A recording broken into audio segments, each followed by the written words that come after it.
Hello my dear friends, ഞാൻ ബിനോയ്. എല്ലാവർക്കും ബിനോയ്സ് തോട്ട്സിലേക്ക് സ്വാഗതം. ഇത് market conditions day by day വേഴ്സ്റ്റായിട്ട് ആണ് വരുന്നത്. ട്രംപിൻ്റെ അനൗൺസ്മെൻറ്റ്സ് ഓരോ ദിവസം പുള്ളി എന്താ പറയാമെന്നാണ് ഓരോ രാജ്യവും ഉറ്റുനോക്കുന്നത്. ഇമ്പോർട്ട് താരിഫ്സ് കൂട്ടിയിട്ടുണ്ട്. ഇന്ത്യ ആയിട്ടുള്ള ചർച്ചയിൽ ഫേവറബിൾ ആയിട്ടുള്ള ഒന്നും വന്നിട്ടില്ല. പുള്ളീനെ അതേ സ്റ്റാൻഡിൽ തന്നെ ഉറച്ചു നിൽക്കുകയാണ് ട്രംപ്. റെസിപ്രോക്കൽ ടാക്സസ് ചെയ്യുന്ന എന്തൊക്കെ ടാക്സ് ആണോ നമ്മൾ ചാർജ് ചെയ്യുന്നത് അതേ rate of tax American charge ചെയ്യുന്നത് പറഞ്ഞത്. ആക്ച്വലി കയ്യൂക്കുള്ളവൻ കാര്യക്കാരൻ എന്ന് പറഞ്ഞ മാതിരിയാണ് ഇപ്പോഴത്തെ അവസ്ഥ. എല്ലാ രാജ്യങ്ങളും അടിയേറെ പറഞ്ഞ അവസ്ഥയിലേക്ക് പോകുന്നത്. നമ്മൾ ഇന്ത്യ പോയിട്ടും നമ്മൾ പ്രൈം മിനിസ്റ്റർ അവിടെ പോയിട്ട് 90% അവർ പറഞ്ഞ കാര്യങ്ങൾ അക്സെപ്റ്റ് ചെയ്തിട്ടാണ് തിരിച്ചു വന്നത്. ടെസ്ലയിൻ്റെ കേസിലാണെങ്കിലും ഇനിയിപ്പം മദ്യത്തിൻ്റെ കേസാണെങ്കിലും ഒക്കെ അവർ ഫേവറബിൾ ആയിട്ടാണ് ആക്ച്വലി വന്നത്. എഗെയിൻസ്റ്റ് നിൽക്കാൻ പറ്റാത്ത അവസ്ഥ അതുകൊണ്ടായിരിക്കാം. പക്ഷേ ഇങ്ങനത്തെ ഒരു ടാക്സസ് ഇമ്പോസ് ചെയ്യുകയാണെങ്കിൽ ഒട്ടുമിക്ക രാജ്യങ്ങളും വളരെ വളരെ വളരെ ബുദ്ധിമുട്ടിലേക്ക് പോയിക്കൊണ്ടിരിക്കും. ഇന്ത്യയും ചൈനയും സംബന്ധിച്ചിടത്തോളം പറയുകയാണെങ്കിൽ പോപ്പുലേഷൻ ഉണ്ടായതുകൊണ്ട് തന്നെ പിന്നെയും പിടിച്ചു നിൽക്കാൻ പറ്റും. എന്നിട്ട് വരെ സാധിക്കാത്ത അവസ്ഥയിലേക്കാണ്. ഒരു കൺസ്യൂമബിൾ കൺട്രി ആയതുകൊണ്ട് തന്നെ അമേരിക്കയ്ക്ക് ഒരു ലെവൽ വരെ ഇന്ത്യയിലെയും ചൈനയും ഡിപ്പെൻഡ് ചെയ്യേണ്ടി വരും. പക്ഷേ ബാക്കി എല്ലാ ലെവലിലും എത്രയോ പല രാജ്യങ്ങളിൽ ജി ഡി പിനെക്കാട്ടും സമ്പത്ത് അവിടുത്തെ വൻ വ്യവസായികളുടെ കയ്യിൽ ഉള്ള ഒരു രാജ്യമാണ് അമേരിക്ക. സോ ഇത് വലിയൊരു കൺസേൺ ആയി തന്നെ മാറിയിരിക്കുന്നത്. ഇപ്പോഴത്തെ ഭരണം ട്രംപിന് വീണ്ടും വന്നത് വലിയൊരു കൺസേൺ ആയി തന്നെയാണ് എല്ലാ രാജ്യങ്ങളും, പ്രത്യേകിച്ച് ഇന്ത്യ കാണുന്നത്. ഇതിൻ്റെ പുറമെ ഇന്ത്യൻ വാല്യൂ വന്ന ഡിപ്രിസിയേഷൻ, ഇന്ത്യൻ മണിയിൽ വന്ന ഡിപ്രിസിയേഷൻ ആക്ച്വലി കൂപ്പുകുത്തിന്ന് വേണം പറയാം. So FIRs വൻതോതിലൂടെ വിട്ടുപോവാണ്. കാരണം അവർ ഇന്ത്യയിലേക്ക് വരുമ്പോൾ ഇന്ത്യൻ്റെ റുപ്പി ഇത്ര വീക്കല്ലായിരുന്നു. സോ അവരിപ്പം വാങ്ങിയ എമൗണ്ട് അവരെ 20% ഷോർട്ട് ടേം ക്യാപിറ്റൽ ടാക്സ് അടച്ചതിന് ശേഷം വരുന്ന എമൗണ്ട് അവർ $US കൺവേർട്ട് ചെയ്ത് കഴിഞ്ഞാൽ അവർക്ക് ഒന്നും കിട്ടാത്ത അവസ്ഥയിലേക്ക് വരുന്നത്. അപ്പോൾ ഇത്ര റിസ്ക് എടുത്തിട്ട് സ്റ്റോക്ക് മാർക്കറ്റിൽ ഇൻവെസ്റ്റ് ചെയ്തിട്ട് അവർക്ക് കിട്ടുന്നതിനേക്കാളും അവർക്ക് ലാഭം അമേരിക്കൻ ബോണ്ട് മാർക്കറ്റിന് കിട്ടാനുള്ള വകുപ്പാണ് ഇപ്പം ട്രംപ് ചെയ്ത് കൊടുത്തത്. ബോണ്ട് ഈൽഡ് കൂട്ടിയിട്ടുണ്ട്. സോ ഓട്ടോമാറ്റിക്കലി ഇത്ര റിസ്ക് എടുത്ത് ഇന്ത്യയിൽ ഇൻവെസ്റ്റ് ചെയ്യുന്നതിനേക്കാളും നല്ലത് സ്വാഭാവികമായിട്ടും അവർ രാജ്യത്തിൻ്റെ ഗവൺമെൻറ് ബോണ്ട്സിൽ ഇൻവെസ്റ്റ് ചെയ്യുന്നതായിരിക്കും നല്ലൊരു കാര്യങ്ങൾ ഉണ്ട്. ഇതൊക്കെ നെഗറ്റീവ്സാണ്. ഓവറോൾ മാർക്കറ്റ് സെൻറ്റിമെൻറ്റ്സ് നെഗറ്റീവ്സാണ്. ഇപ്പം നല്ല ന്യൂസ് കൊടുത്ത കമ്പനീസ്, നല്ല ഓർഡർ കിട്ടുന്ന കമ്പനീസ്, നല്ല പ്രോഫിറ്റ് കൊടുക്കുന്ന കമ്പനീസൊക്കെ ഈവൻ 1000% കൊടുത്തപ്പോൾ ലാഭം കാണിച്ച companies, quarter to quarter year on year ബേസിൽ കാണിച്ച കമ്പനി വരെ 6-7% അടിക്കുന്ന അവസ്ഥയിലേക്കാണ് ഇപ്പോൾ മാർക്കറ്റിലുള്ളത്. ഇതിലും ഒരു പോസിറ്റീവ് ആയി പറയാൻ പറ്റുന്ന കാര്യം എന്ന് പറയുകയാണെങ്കിൽ ഇത്രയും FIR സെല്ലിംഗ് ഉണ്ടായിട്ടും സാധാരണ കേസിൽ ഒരു 5 കൊല്ലം 10 കൊല്ലം മുന്നേ ആണെങ്കിൽ ഇപ്പോൾ ഒരു 10,000 പോയിന്റ് അടിച്ച് താഴെ വന്നിട്ടുണ്ടാവുമായിരുന്നു. അത് സംഭവിച്ചിട്ടില്ല. കാരണം DISൻ്റെ ബാക്കപ്പ് ഇൻവെസ്റ്റ് എത്ര കാലം അവർക്ക് ബാക്കപ്പ് ചെയ്യാൻ പറ്റും എന്നുള്ളതാണ് വളരെ ഇമ്പോർട്ടൻ്റ് ആയ കാര്യം. പിന്നെ നമ്മുടെ SIP investments, SIPs monthly SIPs day by day കൂടി വരികയാണ്. പക്ഷെ അതിലും ഇപ്പം ഒരു പാനിക് സിറ്റുവേഷൻ വന്നു കഴിഞ്ഞാൽ ഇനിയുള്ള ഇൻവെസ്റ്റേഴ്സ് വീണ്ടും വരുമോ? ഇപ്പോൾ യങ്സ്റ്റേഴ്സൊക്കെ ഒരുപാട് ഇൻവെസ്റ്റേഴ്സ് മാറിയിട്ടുണ്ട്. അവരൊക്കെ ഇനി വീണ്ടും ഈ ലാസ്റ്റ് മന്ത് തന്നെ കുറേ അക്കൗണ്ട്സ് ക്ലോസ് ചെയ്യുന്നൊക്കെ ന്യൂസ് ചെയ്യുന്നുണ്ട്. അപ്പോൾ ഇത് റിലയബിൾ ആണെങ്കിൽ വലിയ ബുദ്ധിമുട്ടാണ് കാര്യങ്ങൾ.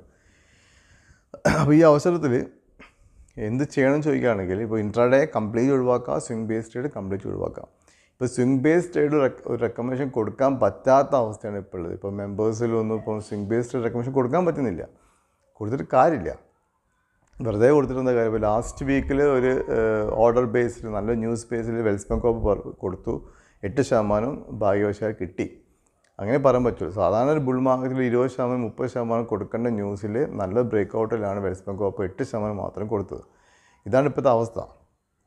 എന്നിരുന്നാലും ഇതൊന്നും സ്റ്റോക്ക് മാർക്കറ്റ് ഇല്ലാണ്ടായി പോകണമെന്നില്ല. ഇതൊക്കെ ഒരുപാട് കണ്ടത് 2008 സംഭവിച്ചിട്ടുണ്ടായിരുന്നു, 2020 സംഭവിച്ചിട്ടുണ്ടായിരുന്നു.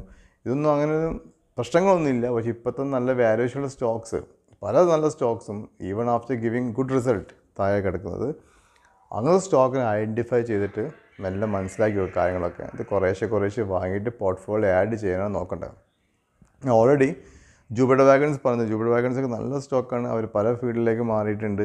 അപ്പോൾ അതൊക്കെ നോക്കി മെല്ലെ കുറച്ച് സ്റ്റോക്ക് വാങ്ങി വെക്കാം. പ്രാചീൻ ഇൻഡസ്ട്രീസ് സ്റ്റോക്ക് അടിച്ച് കിടക്കുന്നത്. RVNL ബാക്ക് ടു ബാക്ക് ഓർഡേഴ്സാണ്, പക്ഷേ സ്റ്റിൽ അതിൻ്റെ പി റേഷ്യോ ഹൈ ആണ്. ഇപ്പോൾ പി റേഷ്യോ ഇൻഡസ്ട്രി പിന്നെ പകുതിയിലെ കമ്പനി വരെ പിന്നെ അടിച്ചുകൊണ്ടിരിക്കുകയാണ്. ആ അവസരത്തിൽ പി റേഷ്യോ ഹൈ ആയതുകൊണ്ട് ഈവൻ അറ്റ്ലീസ്റ്റ് ഇൻഡസ്ട്രി പീൻ്റെ ഈക്കിലൊക്കെ വന്നു കഴിഞ്ഞാൽ ധൈര്യമായിട്ട് കണ്ണും പൊട്ടി വാങ്ങാൻ പറ്റുന്ന സ്റ്റോക്കാണ് RVNL. അത്രയും ഓർഡേഴ്സ് വരുന്നുണ്ട്, അത്രയും ഇൻവെസ്റ്റ്മെൻറ്റ്സ് വരുന്നുണ്ട്. DASും FIOs ഒക്കെ സ്റ്റേക്ക് കൂട്ടിയിട്ടുണ്ട്.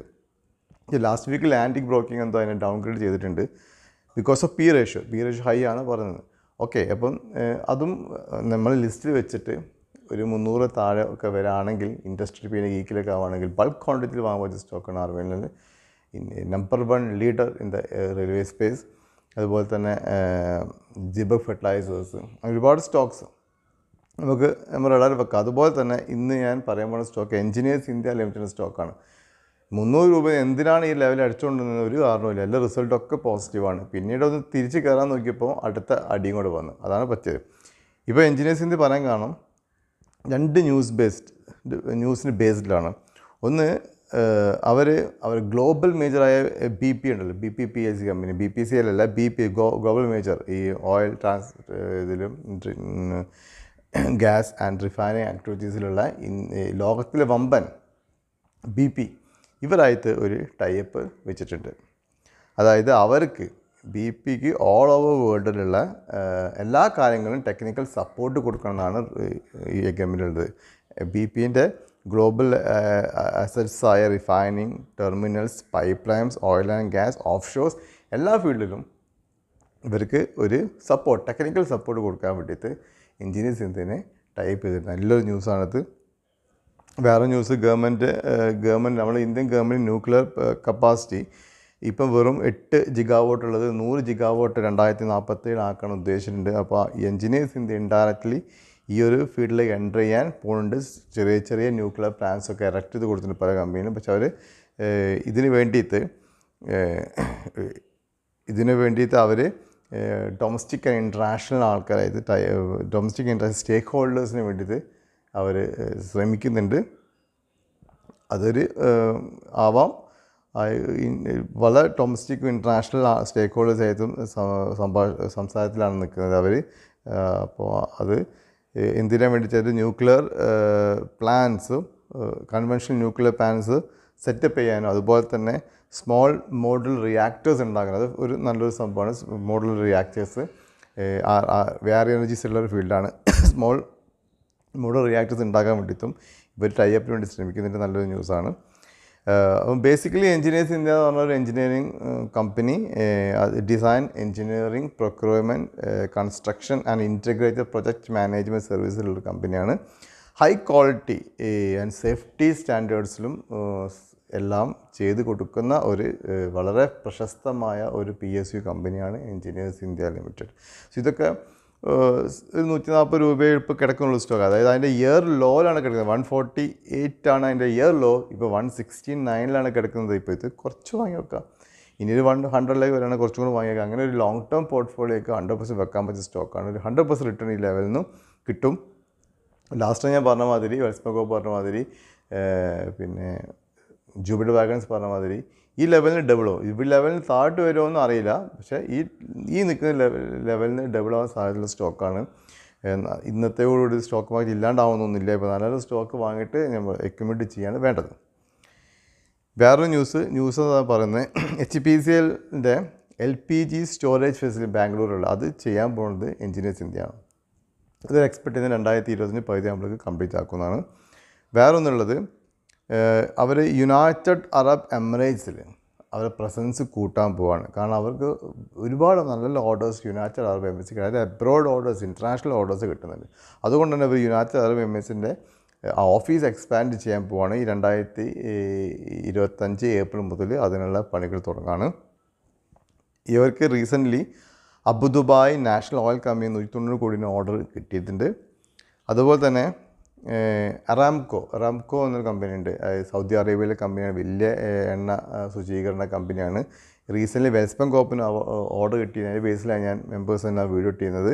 ഇവർക്കും നല്ലൊരു ഓർഡർ അറാംകോൻ്റെ കയ്യിൽ നിന്ന് കിട്ടുന്നുണ്ട്.